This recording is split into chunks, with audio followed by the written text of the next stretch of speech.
In just a few minutes, a car ends up slammed into a neighbor's house, and the person suspected of driving it says something unbelievable. What crash? Police arrive in a quiet neighborhood after a loud impact. Important detail: the witness didn't see the exact moment of the crash. He heard it and ran outside immediately. He describes the vehicle pinned up against the property and the driver repeatedly starting the engine, revving like she's trying to get the car unstuck. That can signal panic or an attempt to escape responsibility. He remembers a very specific look: jet black hair, dressed in all black, black spandex-style pants, and a black top. That detail sounds minor, but it becomes a key puzzle piece later. But she just headed down the alley.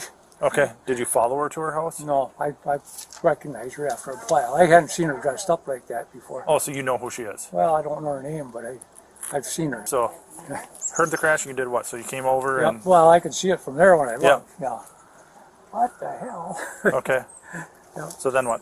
I just hustled over there and see, well, she was all right, and she had the window cracked, and she kept starting to revving the engine and stuff, and trying to get going. Okay. I don't know if it would go or not. Probably should, but I just told her to shut it off. Okay.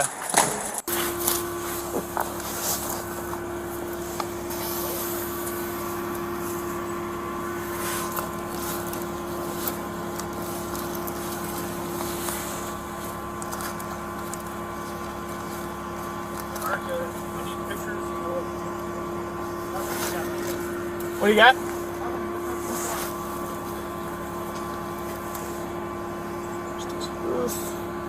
Vision.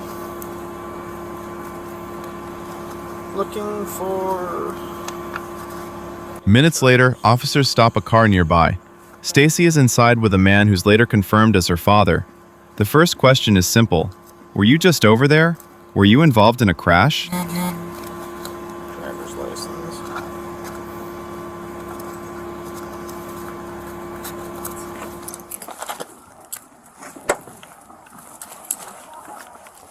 I'll just advise if this is her.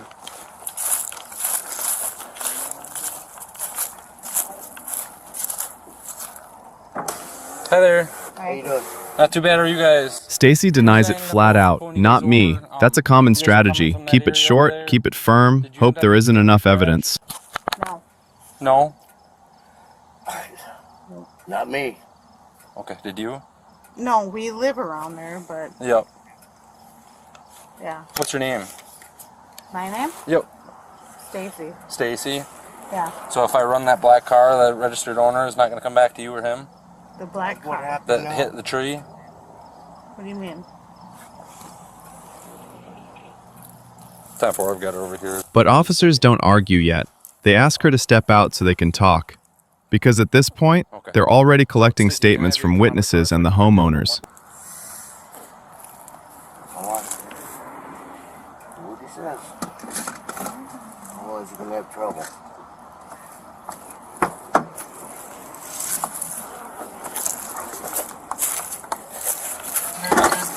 We'll head back over here, okay? Okay. I appreciate that. So, No problem. are you ready to be honest with me now? Yeah. Okay, so what happened? What do you mean? What happened with the crash? What crash? You ended up hitting a tree. Do you remember that? No. No?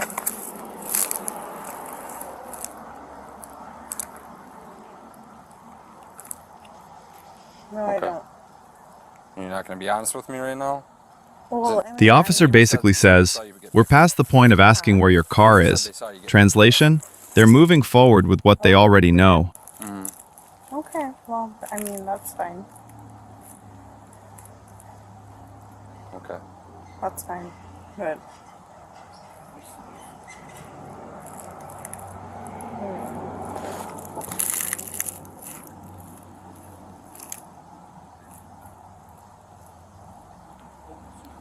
Nora 148 headquarters, do I have another unit heading my way, or 180, you want to head this way, so I have a second?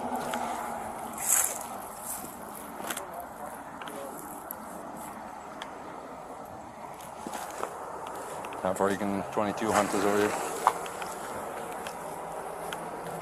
Okay. So, Stacy, I want you to be honest with me. You were in a crash, okay? So, Well, I wasn't, but okay. Stacy Yeah, in a claims crash. she was at home and her dad picked her up.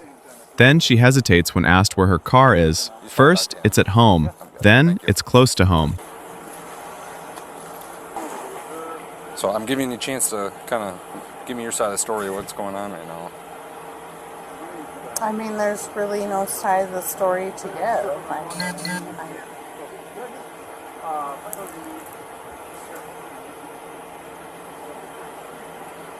I don't understand what you're wanting me to give you. Okay, well, I want you to be honest with me. That's what I want you to give me. Well, there's nothing to be honest about. I mean, Okay, so where were you coming from? what do you mean? Where were you just coming from? Right now, with my dad? That's your dad? Yeah. Got from it, my okay. home. From my home. Temple. Yeah. So. Okay, so you were at your home? Yeah. At your home? I was at my house. Yeah. Good. Okay. Yeah. So, I don't know. Temple.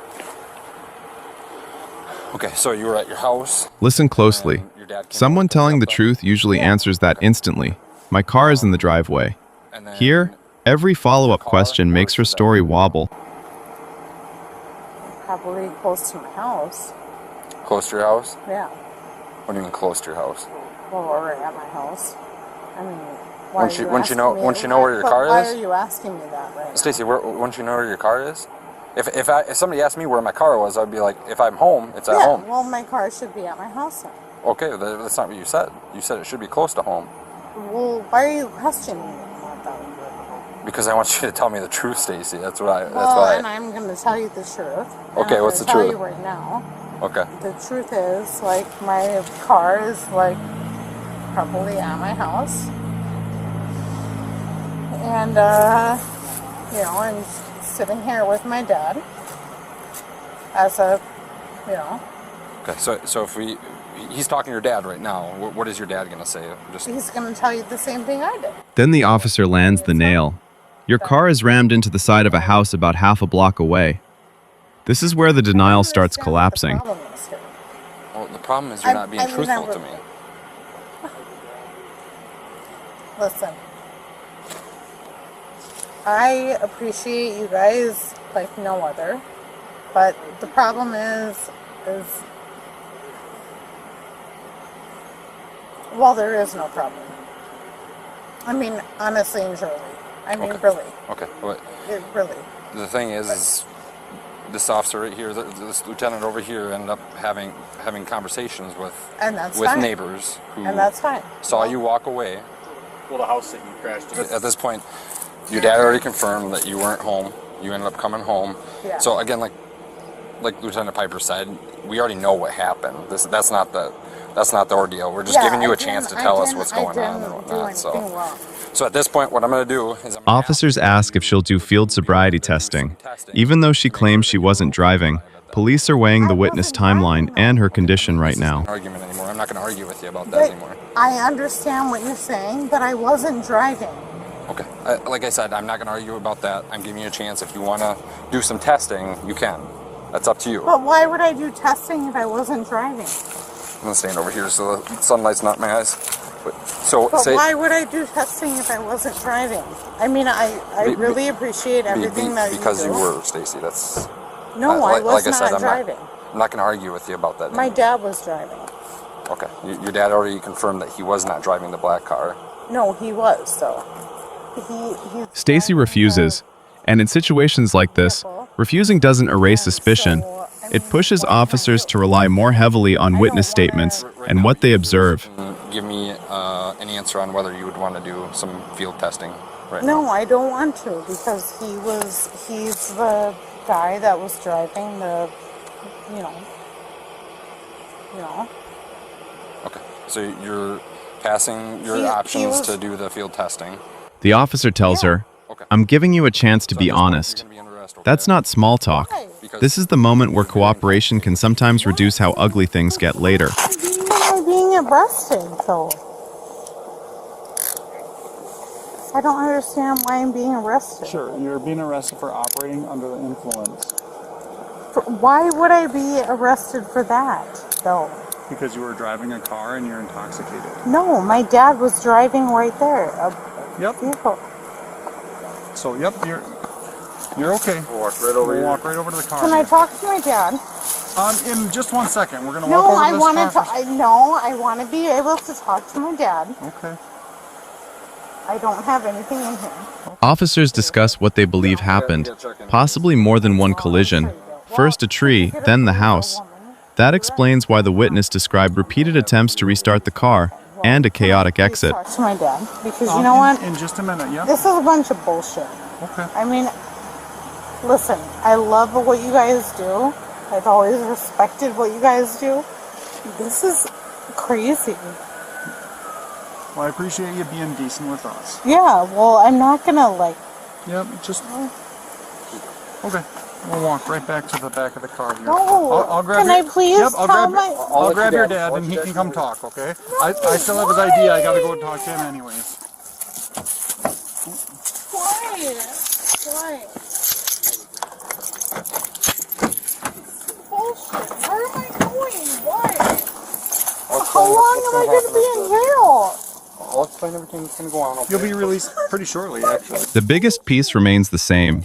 The homeowners say they saw her seated behind the wheel and tried to keep her from leaving. When am I going to get out? Careful. I'll explain everything, Stacy, okay? Just give me a second. This is bullshit. You got it? Yeah, thank you.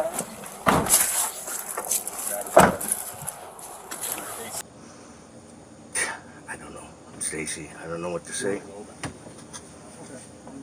I didn't. Well, Dad, What, darling? All right, fine. all right, Yeah. all right, fine. All right, Thank fine. you. Thanks, guys. Her behavior swings, laughing, pleading, arguing, spiraling. I don't understand. It's a what clear I'm moment of charged losing with. control. I really don't. Can you please inform me what I'm being charged with? Yep, I told you it's going to be an OWI. It'll be 4th. What do you mean? It'll be your 4th OWI. Sam 115. Oh, well, that's not going to happen.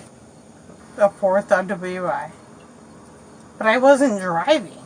On the phone with her dad, she admits, "I did something stupid," then spirals into fear, felony talk, bail talk. I'm screwed. Can I just It's the moment the consequences finally land. the handcuffs, off me? I mean, this is ridiculous. Your vehicle's a Jeep Grand Cherokee, yeah?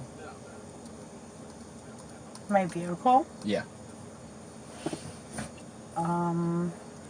Possibly or not. Possibly. I'm just asking what vehicle you own. Well, I'm asking why you want to know.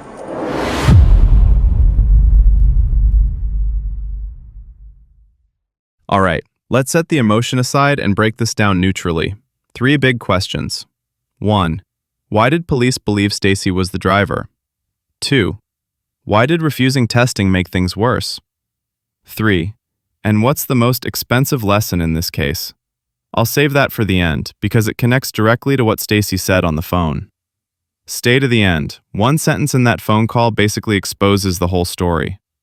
This case isn't just about a car hitting a house. It's about the behavior chain after the crash.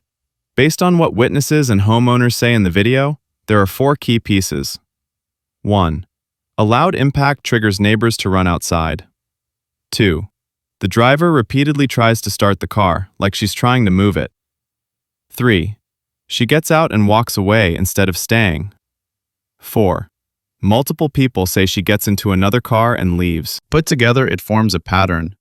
Incident, panic, attempt to escape, leaving the scene. And in impaired driving cases, leaving the scene often makes everything escalate fast because it raises the simplest question: why run? But here's the strange part. When police stop Stacy minutes later, she talks like there was never a crash at all. During the stop, officers do one thing well. They lock the timeline with simple questions. Were you just over there? Were you involved? Stacy goes with full denial. Not me, no crash. The problem is what happens next. When officers ask where her car is, her answers shift. It's at home, then close to home. Then the story pivots toward, my dad drove. That's what happens when a story isn't anchored in reality. Each follow-up forces a new adjustment, and every adjustment creates a new contradiction. Then officers drop one line that she can't walk back. Officers state her car is rammed into the side of a house just half a block away, and the homeowners say they saw her behind the wheel and tried to keep her from leaving. Here's the neutral point. Police don't need Stacy to agree for facts to be true. They can rely on witness statements, the physical scene, the timeline logic, and behavior after impact. So when Stacy repeats, "What crash?" it stops being a defense and becomes self-destruction because it conflicts with the evidence they've already gathered. And the decision that speeds everything up next is the one that seems small. She refuses sobriety testing. Officers offer field sobriety testing. Stacy says, "Why would I test if I wasn't driving?" and refuses. Laws vary by location, but in the context of this video, refusal doesn't erase the case. It forces officers to lean harder on witnesses and what they observe directly. That's why they move to the next step, arrest for OWI. From here, the story splits into two lanes, the objective timeline and Stacy's shifting claims. Then comes the twist that explains why she spirals. An officer mentions this may be her fourth OWI. When fourth OWI gets mentioned, her whole posture changes. Panic, bargaining, anger, confusion. That's what fear looks like when consequences suddenly feel real. And the phone call with her dad is where everything collapses. She says, "I did something stupid." Even while she still argues, "I didn't do anything wrong," that sentence signals she knows, at least on some level, that this isn't just an accident anymore. It's a chain of decisions. So what's the biggest lesson? It's not just don't argue with police. It's deeper than that. 3 practical lessons from this case. Lesson 1. Don't leave the scene, especially when someone else's property is damaged. Walking away almost always makes you look more guilty, no matter what really happened. Lesson 2. Small lies turn into bigger lies fast. Once you deny the obvious, you're forced to invent more details, and contradictions multiply. Lesson 3, the biggest. Losing control doesn't just wreck a car, it can wreck your future. The scary part isn't the impact alone. It's the chain after it, trying to move the vehicle, leaving, denying, blame shifting, refusing testing, spiraling. That's how an incident becomes a legal crisis. If you made it this far, drop a comment. What moment do you think Stacy truly lost the situation? Was it, your car is in the house? The blame shift to her dad? Or the refusal to test? And if you like neutral timeline breakdowns like this, subscribe for the Bodycam Timeline series where we reconstruct events clearly, step by step. Next video, we're covering a case where the suspect denies everything too, but the camera catches one tiny detail most people miss, and it changes the entire outcome.